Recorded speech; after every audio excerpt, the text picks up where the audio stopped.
जय हिंद। दोस्तों, कुछ टाइम पहले मैंने इसी चैनल पर एक सेशन बनाया था, reality of IAS officers training at LBSNAA. उस सेशन के अंदर मैंने आईएएस ऑफिसर्स की जो ट्रेनिंग होती है उससे रिलेटेड डिटेल्स आप लोगों के साथ शेयर की थी, चाहे वो एकेडमी से रिलेटेड ट्रेनिंग हो या ऑन फील्ड ट्रेनिंग हो। तो आपको उसके रिगार्डिंग मैंने चीजें बताई थी जिससे कि आपको थोड़ी अवेयरनेस भी हो सके, साथ में कुछ मोटिवेशन भी मिल सके, क्योंकि जिस चीज की आप तैयारी कर रहे हो उसमें आपको पता तो चलना चाहिए ना कि सिलेक्शन के जस्ट बाद आपको किस तरह की चीजें एक्सपीरियंस करने को मिलेंगी। वो सेशन आप लोगों ने काफी पसंद किया था और आप लोगों की डिमांड थी कि बाकी सर्विसेज से रिलेटेड भी इस तरह का सेशन बनाया जाए। आज के सेशन के अंदर हम आईपीएस ऑफिसर्स की ट्रेनिंग को डिटेल में डिस्कस करने वाले हैं। इनकी ट्रेनिंग से रिलेटेड जो सारे मेजर पहलू हैं उन पे नजर मारेंगे। साथ ही इस सेशन के थ्रू आपको आईपीएस ऑफिसर्स की ट्रेनिंग से रिलेटेड कुछ ऐसे फैक्ट्स भी पता चलेंगे जो कि अभी तक आपको नहीं पता थे। जैसे कि अगर आपका सिलेक्शन हो जाता है, सर्विस एलोकेशन में आपको आईपीएस मिल भी जाता है, तो भी आप किन किन वजह से ये इंश्योर नहीं कर सकते कि भाई अब आगे चल के आप एक आईपीएस ऑफिसर ही बने रहोगे। कहीं इंपॉर्टेंट चीजें हैं जो कि आपको पहले नहीं पता होती, आज पता चलेंगी। और अपने आप में आईपीएस ऑफिसर्स की जो ट्रेनिंग होती है वो एक यूनिक एक्सपीरियंस होता है, डिफरेंट होती है बाकी की सर्विसेज से। उस ब्यूटी को भी आज के सेशन में समझेंगे। सेशन की शुरुआत करने से पहले आपके लिए यह जानना भी जरूरी है कि 19 फेब से मैं एक और नया सीसेट का बैच लेने जा रहा हूं, जिसमें मैं खुद ही पढ़ाऊंगा। इंग्लिश और हिंदी मीडियम के दोनों स्टूडेंट्स इसमें एनरोल कर सकते हो। अगर आपने पिछला बैच मिस कर दिया था तो आप इस बैच में एनरोल कर सकते हो। वैसे इस सीसेट कोर्स की वैलिडिटी है 12 मंथ्स, बट इनिशियल कुछ एनरोलमेंट्स के लिए, यानी कि जो कैंडिडेट्स जल्दी एनरोल करेंगे उनकी वैलिडिटी 12 मंथ से बढ़ाकर 18 मंथ्स कर दी जाएगी। मतलब 18 महीने तक आप इस कोर्स का कंटेंट एक्सेस कर पाओगे। और अगर आप प्रीलिम्स 2024 के लिए अपीयर होना चाहते हो तो भी ये बैच सूटेबल रहेगा। इवन 25 या उसके बाद जो अपीयर होना चाहते हैं और सीसेट का बैच ज्वाइन करना चाहते हैं तो उनके लिए भी ये बैच सूटेबल रहेगा। अभी आप एनरोल कर सकते हो। साथ ही प्रीलिम्स 2024 के लिए टेस्ट सीरीज भी लॉन्च कर दी गई है हमारे प्लेटफॉर्म पे। इंग्लिश और हिंदी दोनों मीडियम के स्टूडेंट्स उसको ज्वाइन कर सकते हैं।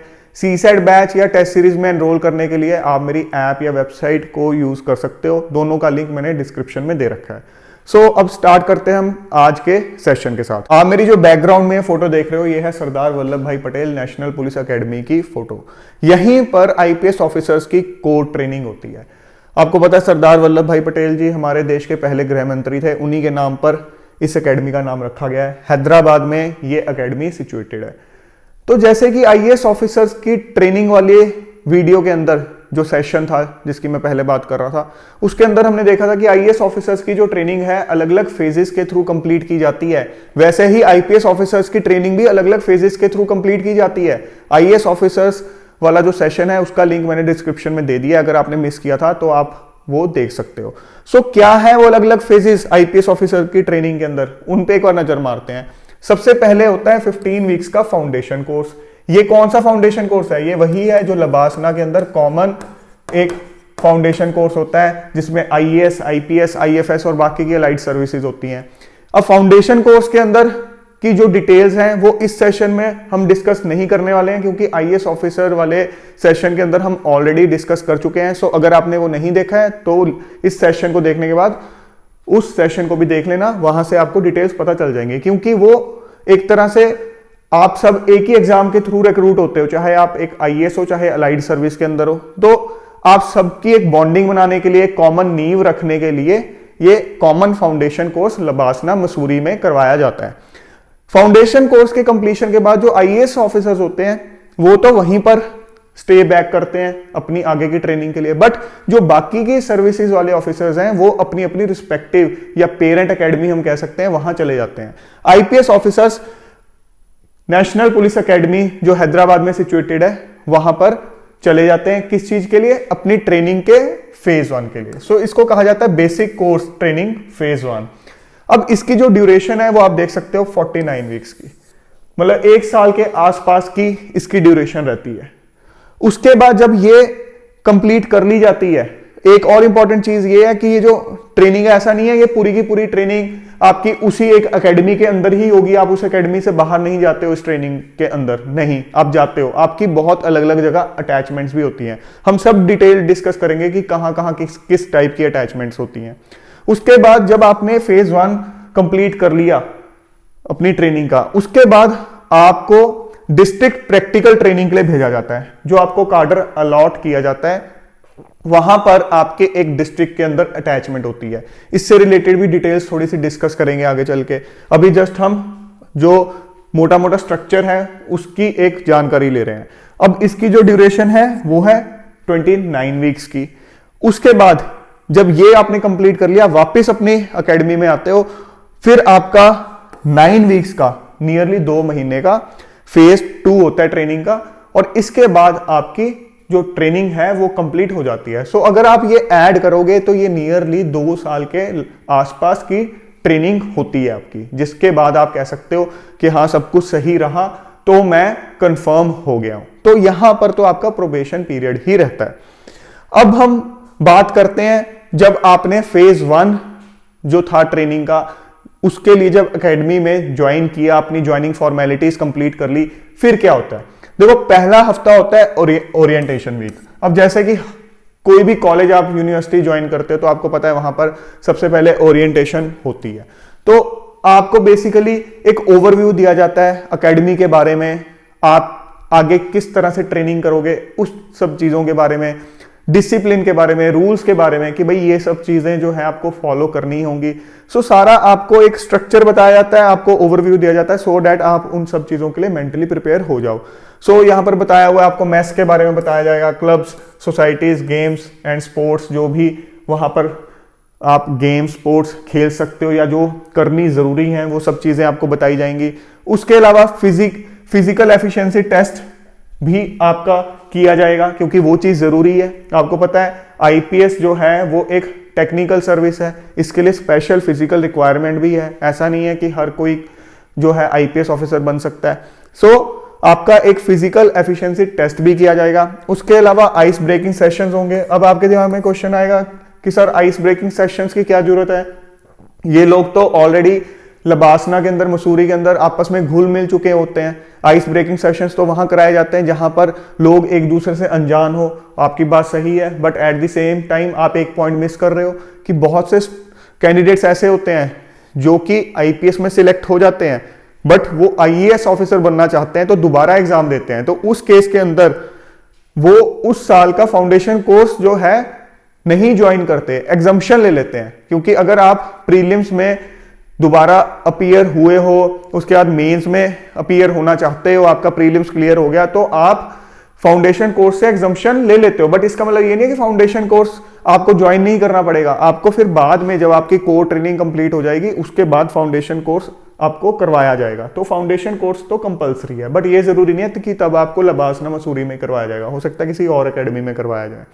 सो इसीलिए बहुत से आईपीएस ऑफिसर्स ऐसे होंगे जो कि फाउंडेशन कोर्स नहीं करके आए, तो वो फर्स्ट टाइम अभी आए हैं। तो इसीलिए जस्ट टू इंश्योर कि पूरे बैच के अंदर एक अच्छी बॉन्डिंग हो, सब लोग आपस में घुल मिल सकें, तो आइस ब्रेकिंग सेशंस करवाए जाते हैं। Norm establishment exercises, team building games, team building बड़ी जरूरी है, आपको पता ही है। इवन कोई और भी सर्विस होगी वहां पर भी टीम बिल्डिंग बहुत जरूरी है। एक आपस में एक आप कहते हो बॉन्डिंग होती है कि भाई ये मेरे बैच का ऑफिसर है। आपने कई बार सुना होगा कोई आईएएस आईपीएस ऑफिसर होता है या कोई भी सिविल सर्वेंट होता है, वो कई बार यही पता करते हैं कि हाँ मैंने वहां उस जगह कोई काम करवाना है, मेरे बैच का ऑफिसर उस डिस्ट्रिक्ट में या उस एरिया में कौन लगा हुआ है। क्यों? क्योंकि एक स्पेशल बॉन्डिंग होती है आपके अपने बैचमेट्स के साथ। उसके अलावा प्रॉपर यूनिफॉर्म क्या होगी, वेपन्स, 1 मिनट ड्रिल्स, ये सब चीजों के बारे में आपको डिटेल्स दी जाती है। सो आपको मेंटली प्रिपेयर किया जाता है ओरिएंटेशन वीक के अंदर।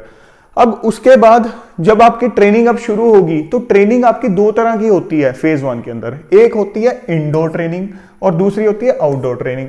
आपको खुद से समझ आ रहा होगा यहाँ पे फोटोज को देख के कि इंडोर ट्रेनिंग का क्या मतलब हुआ कि एक तरह से एकेडमिक, आप कह सकते हो एकेडमिक्स आपको के अंदर आपको इन्वॉल्व किया जाएगा, आपको चीजें पढ़ाई जाएंगी, क्योंकि थ्योरेटिकल पार्ट भी इंपॉर्टेंट है, प्रैक्टिकल पार्ट भी इंपॉर्टेंट है। और ऐसा नहीं है कि सिर्फ थ्योरेटिकल पार्ट ही इंडोर के अंदर होगा, नहीं, उससे रिलेटेड प्रैक्टिकल चीजें भी इंडोर के अंदर आपको सिमुलेशन के साथ या उस तरह के एक तरह से कह सकते हो मॉक ट्रायल्स करके आपको बताई जाएंगी, सिखाई जाएंगी, या एक्सपोजर दिया जाएगा। उसके अलावा आउटडोर ट्रेनिंग भी होगी। आउटडोर ट्रेनिंग तो मस्ट है, फिजिकल जो ट्रेनिंग होती है उसके अंदर कई तरह की चीजें आ जाती है। आपको वेपन चलाने की ट्रेनिंग दी जाएगी, हॉर्स राइडिंग, ड्रिल्स, अलग अलग sports activities, unarmoured combat exercises, ये सब चीजें जो हैं आपको सिखाई जाएंगी। तो दोनों तरह की जो ट्रेनिंग है वो आपकी पैरेलल चलेगी। अब उसके बाद आपके लिए एक चीज जाननी यहां बहुत जरूरी है कि ऐसा नहीं है कि आपने ये जो सब्जेक्ट्स हैं अलग अलग जो आपको एकेडमिक्स के अंदर इंडोर ट्रेनिंग में पढ़ाए जाएंगे बस वो पढ़ लिए और कहानी खत्म, ऐसा नहीं है। असेसमेंट भी की जाएगी कि वाकई आपने चीजें पढ़ी हैं, समझी हैं, आपको कुछ समझ में भी आया या नहीं। तो बकायदा आपके जो हैं एग्जाम कंडक्ट होंगे।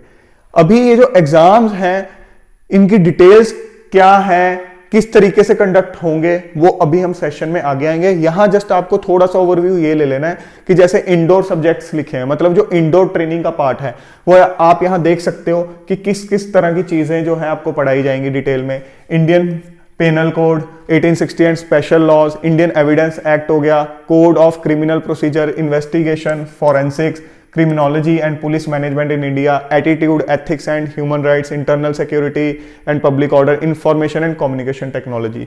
ये सब चीजें ऐसी हैं जो कि आपको फेज 1 के अंदर पढ़ाई जाएंगी डिटेल में, और हर एक का जो है एक वेटेज यहां दे रखा है कि कितनी कितनी वेटेज है किस चीज की। उसके बाद आउटडोर सब्जेक्ट्स हो गए।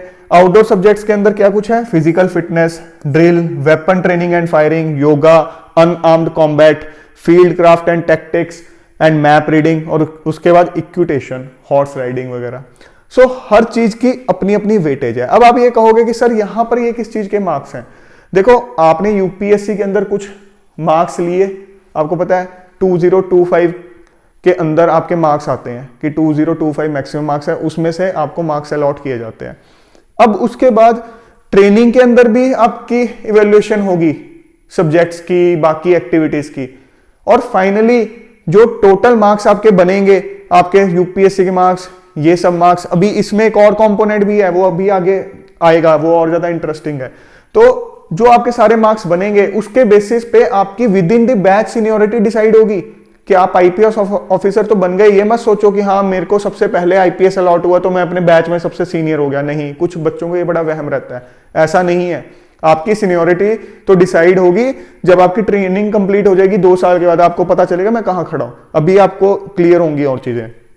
और यहां पर जो पेपर 10 लिखा हुआ है, assessment of training imparted during district practical training and phase 2, ये पेपर होता है आपका जब आप फेज 2 ट्रेनिंग कंप्लीट कर लेते हो, तो उसके बाद आपका पेपर होगा, उसके भी 100 मार्क्स की वेटेज है। तो स्टेप बाय स्टेप उन सब चीजों के ऊपर हम आएंगे।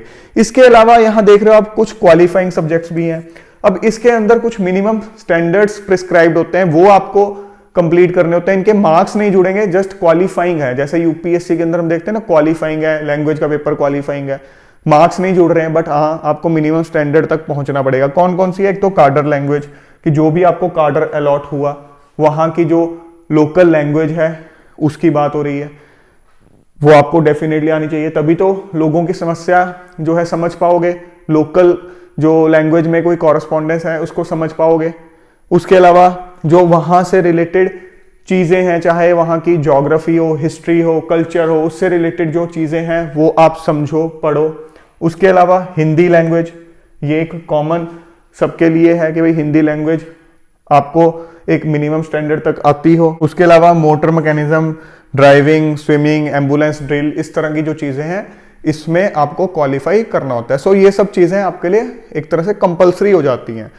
चलो इसके ऊपर डिटेल में हम एक बार दोबारा आएंगे, समझेंगे किस तरह से इनकी असेसमेंट एवेल्युएशन होती है। पहले एक बार थोड़ा सा ये समझ लेते हैं कि ट्रेनिंग मेथोडोलॉजी कैसी होती है, मतलब किस किस टेक्निक्स के साथ, किस किस चीजों के थ्रू आपको ट्रेनिंग दी जाती है। सिमुलेशन एक्सरसाइजेस, मतलब सिमुलेशन का क्या मतलब होता है कि आपको उस तरह के एनवायरनमेंट में डाल देना जो कि एक्चुअल एनवायरनमेंट से मिलता जुलता हो। 100% तो वैसी चीज नहीं हो सकती, बट हाँ मिलता जुलता हो। जैसे सिमुलेटर्स होते हैं, आपने डेफिनेटली कोई ना कोई सिमुलेटर में कभी खुद बैठे होगे, एक्सपीरियंस किया होगा, कहीं किसी आप हो सकता है किसी मॉल वगैरह में गए हो, वहां पर छोटे मोटे सिमुलेटर्स हो। नहीं भी किया तो आपने डेफिनेटली देखा या सुना होगा, आप समझ गए होगे मैं क्या बात कर रहा हूँ। सो सिमुलेटर एक्सरसाइजेस के थ्रू चीजें जो है सिखाने की कोशिश की जाती है। Court craft and mock trials, इसका क्या मतलब हुआ? अब आपको पता है आईपीएस ऑफिसर की नौकरी के अंदर जो कोर्ट है वो एक इंटेग्रल पार्ट है, कि आप ये नहीं कह सकते कि मैं आईपीएस ऑफिसर हूं तो मैं कोर्ट का मुंह नहीं देखूं। आपकी एक डेली रूटीन होती है कि जो लिटिगेशंस हैं वो आपको हैंडल करने ही पड़ेंगे। आपके ऑफिस में भर भर के लिटिगेशंस हैं। सो जब लिटिगेशंस हैं और बहुत बार आपको इन पर्सन अपीयरेंस के लिए भी जाना पड़ता है, कोर्ट आपको इन पर्सन बुला लेती है, समन भेज देती है, तो ऐसे केस के अंदर आपको पता होना चाहिए कि भाई कोर्ट के अंदर ट्रायल्स चलते कैसे हैं। सो एक तरह से आप कह सकते हैं जैसे आपके मॉक इंटरव्यूज होते हैं, ऐसे ही मॉक ट्रायल्स ट्रेनिंग के दौरान कंडक्ट किए जाते हैं, सो डैट आपको पता चल सके कोर्ट में प्रोसीडिंग्स कैसे होती हैं, आपको किस तरह से हैंडल करनी है चीजें। मॉडल पुलिस स्टेशन बनाए जाते हैं, सो डैट आपको पता चल सके एक पुलिस स्टेशन के अंदर काम किस तरह से होता है, इंपॉर्टेंट चीजें कैसे, एफआईआर कैसे दर्ज की जाती है, रिकॉर्ड को कैसे मैनेज किया जाता है, वो सब चीजें आप समझ सको। मॉड्यूल्स या विजिट्स, बहुत सी विजिट्स करवाई जाती हैं, किस तरह की, जैसे कि visits to jails, actual environment जो होता है जो आपने डेली बेसिस पे फेस करना है, सो आपको उसके लिए यूज टू करवाया जाता है। सो एक्चुअल जेल्स के अंदर आपको ले जाया जाएगा। लोकल पुलिस फॉर्मेशन जो हैं, जो आसपास फॉर्मेशन है हैदराबाद के आसपास है, वहां पर आपको ले जाया जाएगा। Control room, police control room होता है तो उसका एक्सपोजर करवाया जाएगा। फॉरेंसिक साइंस लेबोरेटरीज, आपको पता है फॉरेंसिक जो एक ब्रांच है वो एक अगेन इंटेग्रल पार्ट है पुलिस की फंक्शनिंग का, लॉ एंड ऑर्डर से रिलेटेड इस चीज़ों से तो आपको डेली बेसिस पे डील करना ही करना है। हॉस्पिटल एटसेट्रा, सो इन सब चीज़ों का आपको एक्सपोजर करवाया जाएगा। ये नहीं है कोई डमी एक्सपोजर है, ये रियल टाइम एक्सपोजर आपको करवाया जाएगा। डिजास्टर मैनेजमेंट, देखो कहीं भी कोई भी डिजास्टर होगा तो सबसे पहले लोकल पुलिस फोर्स को इन एक्शन आना पड़ता है, ठीक है। एनडीआरएफ, एसडीआरएफ और जो आर्मी है डेफिनेटली वो भी पिक्चर में आते हैं, बट ऐसा नहीं है कि लोकल पुलिस जो है वो इन्वॉल्व नहीं होगी, डेफिनेटली पुलिस फोर्स भी इन्वॉल्व होगी बीच में। तो डिजास्टर मैनेजमेंट से रिलेटेड मॉड्यूल्स कंडक्ट किए जाएंगे।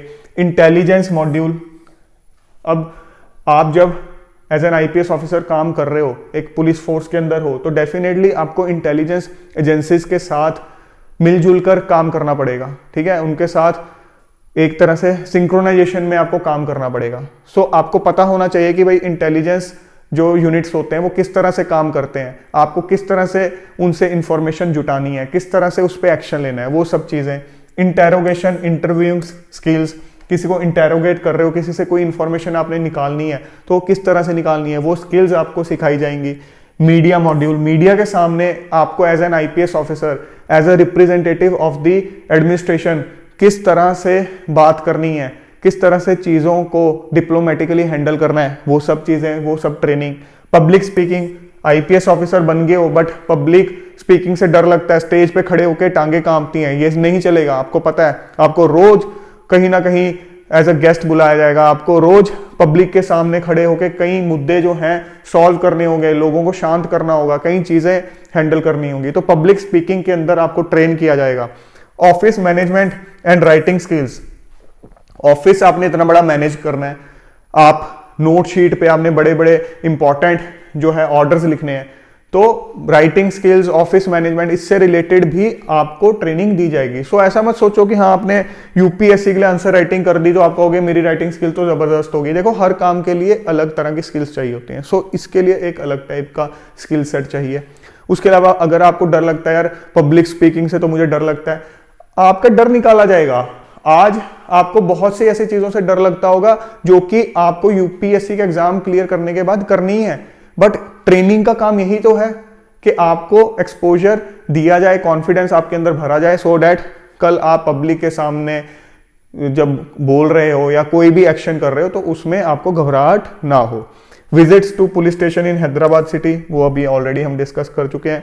बुक रिव्यू, आपके अंदर रीडिंग हैबिट डेवलप करने की कोशिश की जाएगी, क्योंकि being a civil servant specially as an IPS officer आपको बहुत चीज़ें डिटेल में पढ़नी होती हैं, बड़ी बड़े केस स्टडीज पढ़नी होती हैं, आपको बड़े बड़े केसेस का से रिलेटेड जो डॉक्यूमेंट्स है, पुराने डॉक्यूमेंट्स, बड़ी बड़ी फाइल्स, उनके मतलब अच्छे से उनकी डिटेल्स आपने देखनी होती है, तो वो तभी देख पाओगे ना अगर रीडिंग में इंटरेस्ट होगा।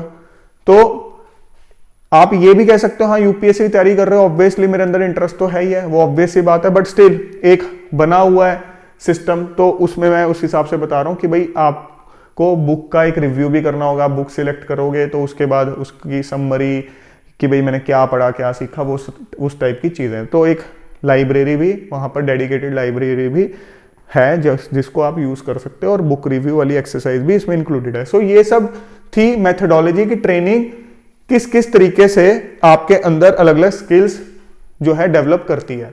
उसके बाद फेज 1 ट्रेनिंग के दौरान अलग अलग अटैचमेंट्स भी होती है। जैसा कि मैंने आपको बताया था कि आप सिर्फ ये नहीं है कि एकेडमी में बैठे रहोगे कि वहीं पर सब कुछ चल रहा है, नहीं, बाहर भी निकलोगे।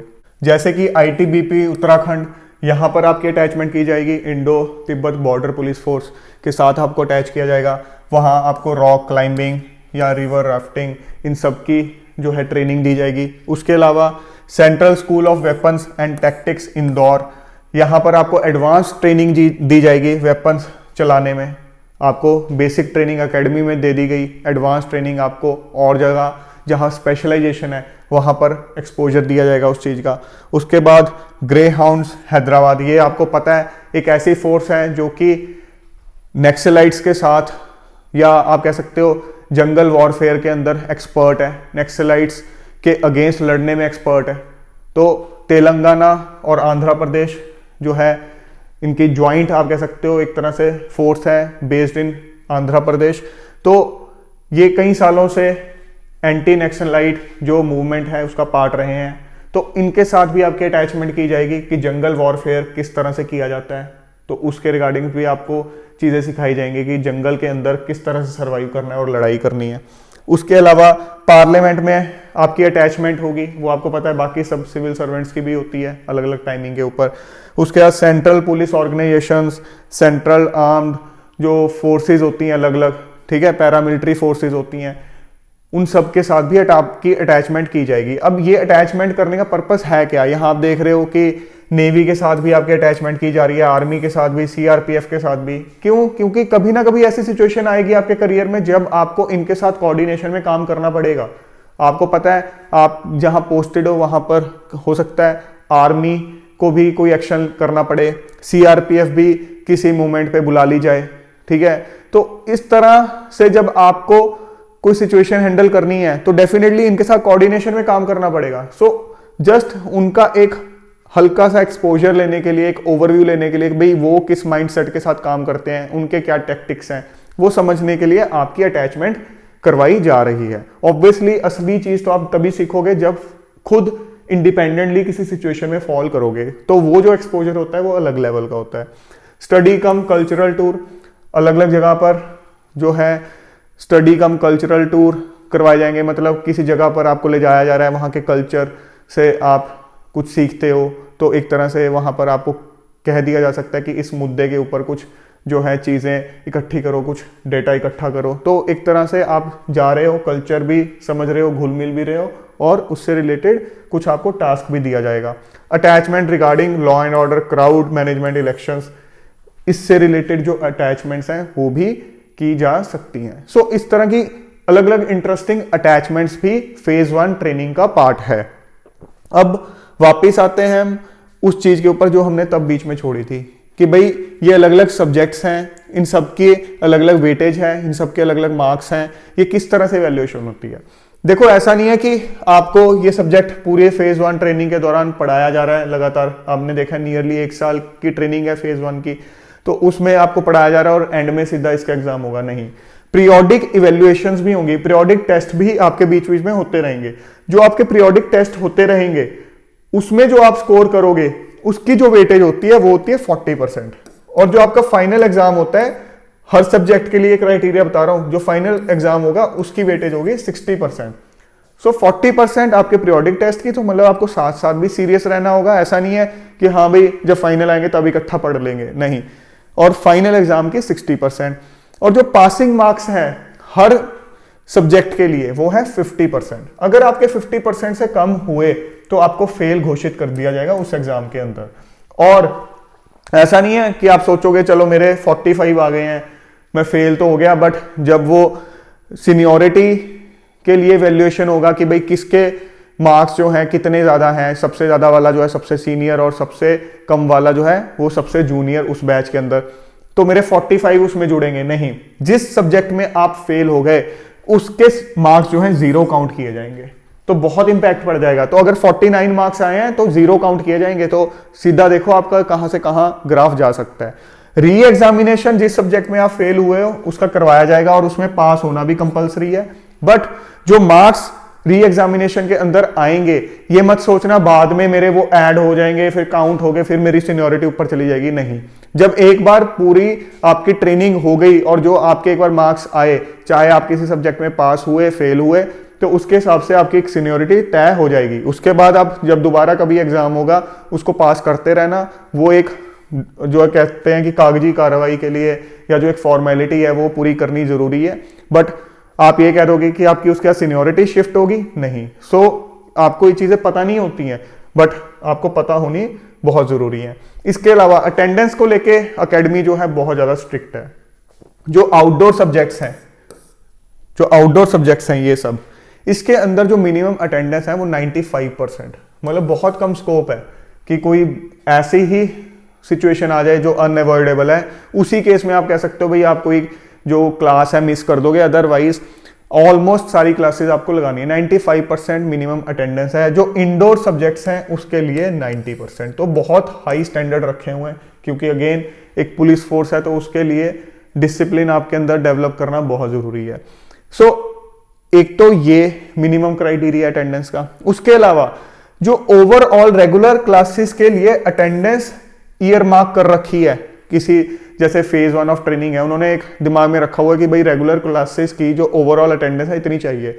अगर आपकी ओवरऑल जो शॉर्टेज है वो 10% से ज्यादा हो गई, तो उस केस के अंदर आपको उस ट्रेनिंग बैच से हटा के जो अगले साल का ट्रेनिंग बैच आएगा उसके लिए शिफ्ट कर दिया जाएगा। तो एक तरह से क्या हो गया, आप अपने पूरे बैच से एक तरह से जूनियर कर दिए गए। अब आपको उठा के एक जो आपसे जूनियर बैच आएगा उसके साथ ट्रेनिंग में शिफ्ट कर दिया जाएगा।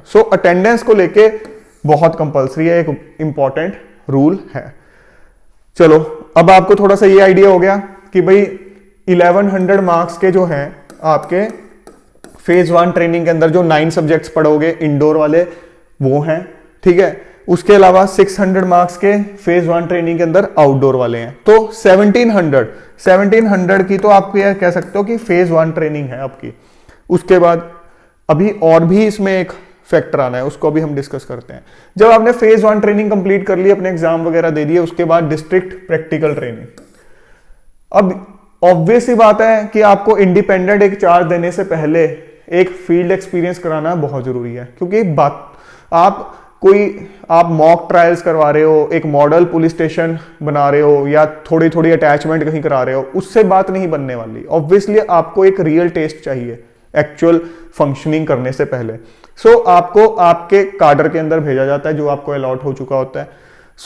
वहां की अपनी एक पुलिस ट्रेनिंग एकेडमी होगी, जहां पर उनसे मान लो नीचे लेवल के जो पुलिस ऑफिसर्स होते हैं वो रिक्रूट करके ट्रेन किए जाते हैं। कोई इंस्पेक्टर किसी को रिक्रूट किया, उनकी ट्रेनिंग, डीएसपी की ट्रेनिंग। हर आपको पता है स्टेट की अपनी पुलिस एकेडमी होती है, तो वहां पर भी आपको उनकी ट्रेनिंग करनी पड़ेगी, क्योंकि वो आपको अपनी स्टेट के अकॉर्डिंग ट्रेन करेंगे, क्योंकि हर स्टेट के अलग मुद्दे हैं, अलग रिक्वायरमेंट है, तो उसके हिसाब से वहां ट्रेनिंग होगी। उसके बाद आपकी पुलिस हेडक्वार्टर, जो स्टेट का पुलिस हेडक्वार्टर होगा, वहां अटैचमेंट होगी। कुछ देर वहां अटैचमेंट के बाद आपको एक डिस्ट्रिक्ट अलॉट कर दिया जाएगा ट्रेनिंग के लिए। अब वहां पर आपको एक तरह से रियल फील्ड एक्सपीरियंस मिलेगा। वहां पर आपको किसी एक पुलिस स्टेशन का एसएचओ भी बना दिया जाएगा। एसएचओ कौन होता है आपको पता है, इंस्पेक्टर रैंक का मोस्ट ऑफ द केसेस के अंदर एक ऑफिसर होता है। तो आपको इनिशियली ग्राउंड लेवल के ऊपर ट्रेनिंग का एक्सपोजर दिया जा रहा है। आप सीधा एएसपी नहीं लगाया गया अभी आपको एसएचओ लगाया गया, सो डैट आपको पता चल सके कि एक थाना किस तरह से काम करता है। कल आपको इन थानों को कंट्रोल करना है, इनकी मॉनिटरिंग करनी है, इनकी मैनेजमेंट करनी है। वो कैसे कर पाओगे अगर खुद ही एक थाने का एक्सपीरियंस नहीं लिया? तो एक थाने का आपको एसएचओ लगाया जाता है, और इस तरह से कुछ एक्टिविटीज आपको करनी होती हैं कि आप अपने जो वहाँ के लोकल पॉपुलेशन है उसके साथ एक बॉन्डिंग डेवलप कर सको, उनका कल्चर समझ सको, उन लोगों को समझ सको। तो एक एक्सपोजर और एक कनेक्शन डेवलप करने में ये ट्रेनिंग बहुत हेल्प करती है। तो नाइट कैंप्स भी लगाए जाते हैं, कई तरह की एक्टिविटीज की जाती हैं। सो अपने आप में ये काफी ज्यादा एक आप कह सकते हो बढ़िया एक्सपीरियंस होता है। फर्स्ट टाइम आप फील करते हो कि हाँ भाई मुझे कुछ हद तक एक इंडिपेंडेंट चार्ज मिला है। अभी भी आप ये नहीं कह सकते हाँ full flashed, obviously you are under monitoring, किसी के मॉनिटरिंग के अंडर ही आपको लगाया गया। तो लेकिन कहीं ना कहीं ये जो एक्सपोजर है आपको बहुत कुछ सिखाता है।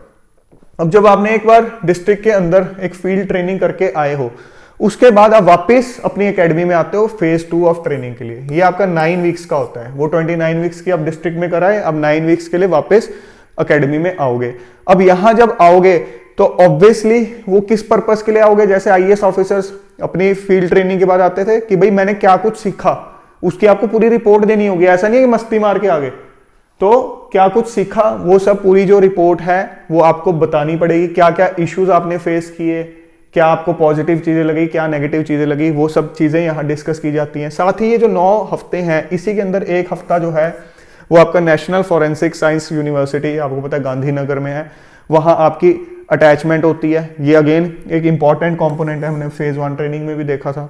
उसके अलावा 1 वीक का फॉरेन एक्सपोजर भी होता है, जो फॉरेन विजिट की हम बात करते हैं वो ये फेज 2 ट्रेनिंग के दौरान ही होता है। साथ ही इसी फेज 2 ट्रेनिंग के एंड में एक टेस्ट होगा 100 मार्क्स का, जस्ट टू इवेलुएट कि भाई आप क्या कुछ लर्न करके आए हो अपने डिस्ट्रिक्ट प्रैक्टिकल ट्रेनिंग के दौरान, या जो फेज 2 में चीजें आपको मॉड्यूल्स पढ़ाए जाएंगे उसमें आपने क्या कुछ सीखा। सो 100 मार्क्स आपका इससे रिलेटेड होता है। अब आगे जो आपके लिए जानना जरूरी है वो ये है कि कहानी सिर्फ यहीं खत्म नहीं होती है। आपकी ये तो हो रही है इवेल्युएशन, जो आपके जो अलग अलग मार्क्स आ रहे हैं, आप पेपर दे रहे हो, ये इसमें हो रही है आपकी इवेल्युएशन। बट साथ साथ आपकी एक पैरेलल असेसमेंट भी चलती है पूरी ट्रेनिंग के दौरान। पीरियोडिकल असेसमेंट उसको बोलते हैं, जो आपकी एकेडमी के डेप्यूटी डायरेक्टर, असिस्टेंट डायरेक्टर होते हैं, वो आपकी असेसमेंट करते रहते हैं अलग अलग पहलुओं के ऊपर, आपको ऑब्जर्व किया जाता है। सो वो असेसमेंट रिकॉर्ड में चढ़ती चली जाती है, उसको ज्वाइंट डायरेक्टर जो है वो रिव्यू करेंगे, डायरेक्टर रिव्यू करेंगे। सो एक तो वो असेसमेंट हो गई। उसके बाद एक फाइनल असेसमेंट होती है, एक बड़ा परफॉर्मा होता है जिसके अंदर जब आप अपनी पूरी ट्रेनिंग कंप्लीट कर लेते हो तो आपकी एक फाइनल असेसमेंट की जाती है। आपके ऊपर जो मॉनिटर कर रहे हैं एकेडमी के ऑफिसर्स वो असेसमेंट करते हैं, उसके अलावा जो डायरेक्टर हैं वो उनको रिव्यू करते हैं। तो ये जो असेसमेंट पूरी होती है, पीरियोडिकल असेसमेंट, फाइनल असेसमेंट, ये पूरी रिपोर्ट बना के मिनिस्ट्री ऑफ होम अफेयर्स को और जो आपका जो काडर है कंसर्न स्टेट गवर्नमेंट उसको भेजी जाती है। और ये एक तरह से this will serve as the first confidential report of the probationer.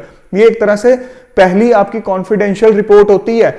और इसमें ये भी चीज लिखी हुई है कि भाई the probationers are advised to study the form carefully because the decision regarding their confirmation will be based on this report. Very important कि भाई इस रिपोर्ट के बेसिस पर उनका कंफर्म होना या ना होना डिसाइड किया जाता है। सो इसमें मान लो कोई ऐसा रिमार्क्स या कोई ऐसी चीज इसमें मेंशन कर दी, आपने डिसिप्लिन के साथ ये चीज नहीं की, वो चीज फुलफिल नहीं की, कोई ऐसी चीज इसमें लिख दी गई तो कहीं ना कहीं आपके कंफर्म होने पर एक क्वेश्चन मार्क लग सकता है।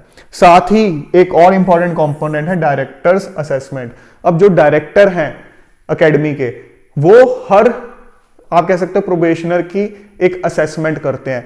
वो उनको फीडबैक कहां से आता है, जो ये आप कह सकते हो लिखा हुआ डेप्यूटी डायरेक्टर, असिस्टेंट डायरेक्टर, जो अलग अलग मॉनिटर करने के लिए जो स्टाफ एकेडमी का जो लगा रखा है, ऑफिसर्स लगा रखे हैं, सो उनकी तरफ से फीडबैक आता है। जो अपनी तरफ से वो चीजें ऑब्जर्व करते हैं वो भी उसमें इंक्लूडेड होते हैं। तो ये जो रिपोर्ट है फाइनल असेसमेंट रिपोर्ट, ये एक बहुत इंपॉर्टेंट बेसिस बनाती है डायरेक्टर असेसमेंट का।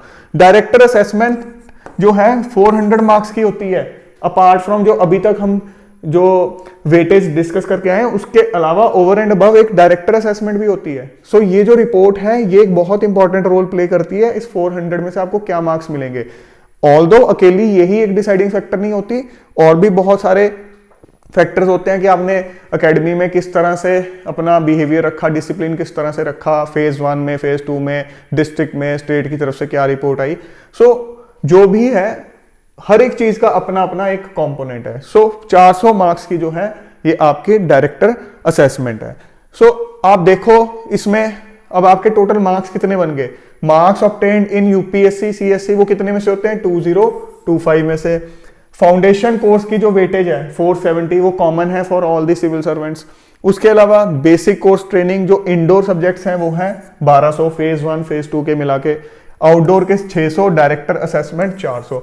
सो अगर आप ये ऐड ऑन करोगे तो आपको पता चलेगा नियरली 4700 के आसपास के मैक्सिमम मार्क्स हो गए। कहाँ 2025 हम सोचते हैं जो इसमें से आगे हमारे उसी के हिसाब से हमारी सीनियोरिटी होगी, नहीं, 4700 के आसपास, 4600 समथिंग के आसपास आपके ये मैक्सिमम मार्क्स है। इसमें से जो आपके मार्क्स होंगे उसके हिसाब से आपके बैच के अंदर सीनियोरिटी बनेगी। सो आप देखो यूपीएससी के अंदर जो आपने मार्क्स ऑब्टेन किए वो तो नियरली 43% ही रह जाएंगे इस मैक्सिमम मार्क्स के, बाकी 57% आप एकेडमी में जाके कैसा परफॉर्म करते हो उस पर डिपेंड कर जाता है। So it is very important for you to know all these facts. So ऐसा नहीं है कि हाँ ये चीज कर दी तो उसके बाद कहानी खत्म। तभी कहते हैं जिंदगी के अंदर हम सोचते हैं कि भाई पेरेंट्स कहते थे 10वीं कर ले बोर्ड तेरी, उसके बाद जिंदगी बढ़िया हो जाएगी। फिर पता चला नहीं, 11वीं 12वीं ही करियर डिसाइड करेगी। फिर 12वीं कर ले, एक यूनिवर्सिटी में अच्छे कॉलेज में एडमिशन ले ले, जिंदगी सेट है। फिर जाके पता चलता है वहाँ एक अलग ही फाइट चल रही है कि आगे करियर क्या लेना है, प्लेसमेंट क्या करनी है। उसमें लगता है कि अच्छी प्लेसमेंट हो जाए, किसी और एग्जाम, ये किसी मास्टर्स अच्छे से मैं इंस्टीट्यूट से कर लूँ तो सेट है, बट वो चलती चली जाती है। ऐसे ही सिविल सर्विसेज में लगता है कि एक बार ऑफिसर बन गए, सिलेक्शन हो गया, यूपीएससी में सेट है, देखो एकेडमी में अपनी स्ट्रगल चल रही है। एकेडमी से बाहर निकलोगे फिर पता चलेगा स्टेट में जाके वहां एक अलग ही दौड़ चल रही है। तो ये दौड़ तो मरते दम तक नहीं खत्म होगी। तो अगर तो सोचोगे कि ये तो दौड़ चलनी है पूरी जिंदगी, फिर तो सही है। अगर सोचोगे नहीं ये मैं कर लूंगा उसके दौड़ खत्म है, तो खुद को गुमराह कर रहे हो। इसके अलावा ट्रेनिंग के दौरान आपने कुछ सुना भी होगा, आईपीएस ऑफिसर्स की जो ट्रेनिंग होती है उसके बाद कुछ ट्रॉफीज, कुछ मेडल्स वगैरह दिए जाते हैं। सो ये उसी के रिगार्डिंग कुछ डिटेल्स हैं, लाइक अलग अलग चीज़ों के अंदर परफॉर्मेंस जिस तरह की आपकी रहती है उसके हिसाब से आपको अलग अलग टाइप के जो ट्रॉफीज हैं वो भी दी जाती हैं। पूरी आपकी ट्रेनिंग के दौरान जो है अलग अलग 24 तरह की जो है ट्रॉफीज देने का प्रोविजन है। अगर हम फेज 1 की बात करें तो इसके अंदर जो आपकी परफॉर्मेंस होती है, और ये एज एन इंडिविजुअल ही नहीं दी जाती, एज ए ग्रुप भी दी जाती है। सो दोनों तरह की है। लाइक फेज 1 के अंदर 8 ट्रॉफीज जो हैं इंडिविजुअल कैटेगरी के अंदर हैं और 8 जो हैं ग्रुप कैटेगरी के अंदर हैं। और फेज 2 के अंदर 4 इंडिविजुअल कैटेगरी के अंदर और 4 ग्रुप कैटेगरी के अंदर। कुछ आपने इस तरह के नाम सुने होंगे, the president of India cup for proficiency in indoor studies, ये एक इंडिविजुअल कैटेगरी में ट्रॉफी है। उसके अलावा कुछ ऐसे भी सुने होंगे, the vice president of India trophy for exemplary conduct, ये भी इंडिविजुअल कैटेगरी के अंदर है। Prime minister baton and home minister revolver for the best all round IPS probationer, ये भी इंडिविजुअल कैटेगरी में। सो अलग अलग कैटेगरीज के अंदर जब आपकी परफॉर्मेंस बेस्ट मानी जाती है तो आपको ये ट्रॉफी दी जाती है।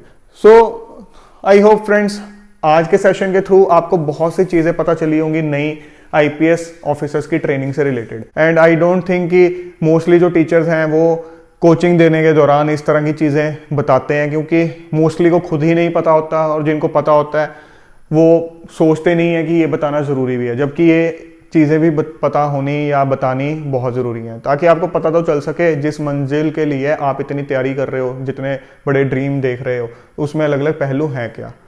सो इसी के साथ हमारा आज का सेशन ये ख़त्म होता है। मैं एक बार फिर आपको रिमाइंड कराना चाहूँगा कि अगर आप सीसेट बैच में या प्रीलिम्स टेस्ट सीरीज़ ज्वाइन करने में इंटरेस्टेड हो तो आप कर सकते हो हमारी ऐप या वेबसाइट के थ्रू। दोनों का लिंक मैंने डिस्क्रिप्शन में दे रखा है। सीसेट बैच नया बैच स्टार्ट हो रहा है 19 फेब से। सो जल्द मिलेंगे एक और नए और इंपॉर्टेंट सेशन के साथ। Till then keep grinding yourself and stay fit and healthy. जय हिंद।